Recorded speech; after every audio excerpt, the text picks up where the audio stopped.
Hi guys, welcome back to my channel. My name is Veronica and I make videos around my personal growth journey and some of my experiences here in the UK. Today I am going to be answering one of your questions, and that question is whether to work as a scholarship student in the UK. Before I go ahead with this video, I'd like to encourage you, if you have not subscribed yet, subscribe to my YouTube channel, and to my very special subscribers, the loyal ones, especially those that started with me from day one. I want to especially thank you. Thank you for always coming back. Thank you for sticking to the channel. Please do well to share this channel with people that you think would need it.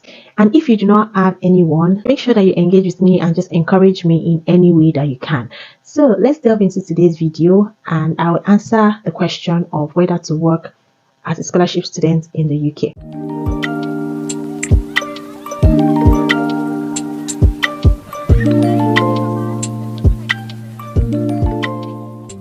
Welcome back guys. Today we're going to be talking about my personal experience as a scholarship student, how I was able to combine schooling with work, and if I worked throughout my period as a student in the UK. I'm currently rounding up with my master's in finance at Heriot Watt University, and I came in as a Ptdf scholar. If you're interested in resources on how to get the Ptdf scholarship or how to prepare for your interview and everything you might need along the way, make sure that you go back to my previous videos. I have detailed videos on that. You can watch and start preparing for the next set of applications. The first question I would like to tackle is if you can work as a Ptdf scholar. To answer that question, in one of my videos where I spoke about 10 things that you need to know before coming in as an international student, I touched up on how you must make sure that you have enough finance or money with you before you come in as a student. And then I got a question of whether to work. In that video, I answered that the stipend for a Ptdf scholar would not usually come in immediately you get into the UK, so you'd have to sort that out for yourself. If you have to work between this period to be able to balance yourself, then that's fine as well. So there is no major limitation for you, but what I would say is that you must ensure that whether or not you want to work, it doesn't affect your study, because that is the priority of the body giving you the scholarship. But I'll share my own experience with you. One major limitation we have here as students is the fact that we can only work for 20 hours per week, and that is not a full-time job. A full-time job will most probably be between the hours of 37.5 or 37 to 40 hours per week. That's 8 hours per day from, say, Monday to Friday. And so if you're coming to look for jobs similar to what you're studying or experiences that you already have, this limitation would not really give you that edge, because most organizations would always consider that you have a limit on your visa to work for only 20 hours, although some people are able to get fixed up in part-time jobs or roles that they really want to work in. But most students are only limited to work in works that will require more hard work, like working with your hands, let's say as a housekeeper, cleaner, receptionist, or sometimes a kitchen porter. Those are the kind of jobs that you might be exposed to as students. And so for someone like me, even though I tried to combine something like that with work, honestly, it was very rigorous and stressful for me, especially when it got to the period of my coursework and exams. What I did, like I mentioned in that video where I was talking about things you need to know before you come to the UK, I was talking about having enough money to take you through the months before you are paid as a scholar. Then I also mentioned that what I did was to ask for help by getting enough funds that will keep me for that period. But also another thing I did that I think I mentioned briefly was to work. And I'll show you some clips of me working, doing those kind of jobs. There was one that I was replenishing stocks. So it was like a store and I had to replace the products that were already used up, and then I was able to get another one that was housekeeping. And honestly, I won't even lie to you, they are hard work. Like, it's hard work to combine those kind of things. Some people are able to cope with it while some are not able to cope with it. So you must consider all of this before you decide to work. If you're able to get a part-time job that will not require your energy or using your hands and body energy to work, then good for you. If you have to use your mental energy and just calculate and just work in the office and sit down, that's even much better. But these are things you have to consider, especially when you know that you are going to be sponsored even for your stipend. This is not in any way to discredit those that do not have access to stipend or someone sending them funds to live on, but I would say that the fact that this stipend even comes in doesn't mean that it's going to be sufficient for you based on your spending, based on how much bills you have to cover, you can refer to the last video I posted last week where I shared with you how my bills for the month would usually be.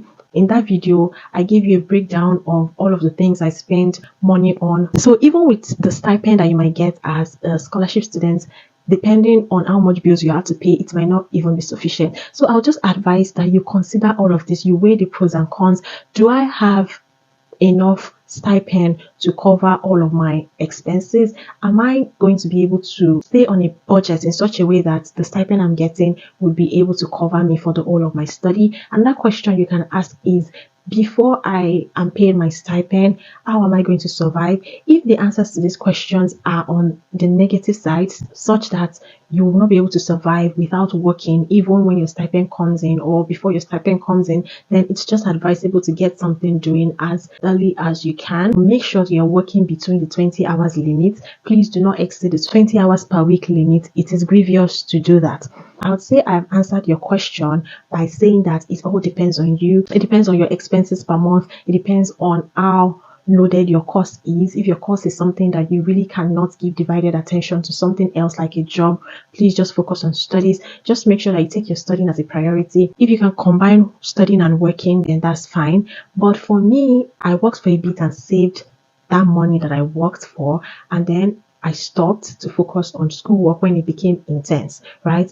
What I did was the money I worked for and my stipend, I kept them together and I planned to use that for the remaining months I had till the end of my studies, and that works for me.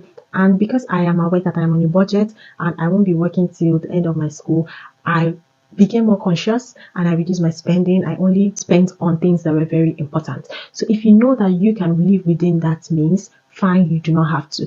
But if you know that you can't and you need to get more money, then feel free to work. So I think that answers your question. It all depends on you. It's a personal decision. Just know that you can only work for 20 hours as a student. If before you get your stipend, you have to work to survive, then please do so. But if you find it really time-taking, time-consuming and stressful, and you get your stipend and you can survive on it, feel free to do what favors you the most. And I'll say what worked for me was I worked for a bit. When school work was not very intense, I stopped and focused on school after that. And then I was able to manage with the money I got from working for those few months, coupled with my stipend, and it was able to serve me for the remaining months of my study. So as a scholarship student, especially if you're coming in as a Ptdf scholar, do what works for you. Just know that it might be difficult getting a job that requires a mental energy because you are limited by 20 hours. I know a few people that got it. If you are able to, that's fine. But if not, you might be limited to the work that will require your energy, your physical energy and strength. I think I would share a video of me doing something similar. And in this particular video that I'm sharing, it was an 8-hour shift and it was not funny because when you work for like 8 hours, you kind of have to reset for the whole of another day or probably 2 days before you get yourself back. I know people that do this and survive.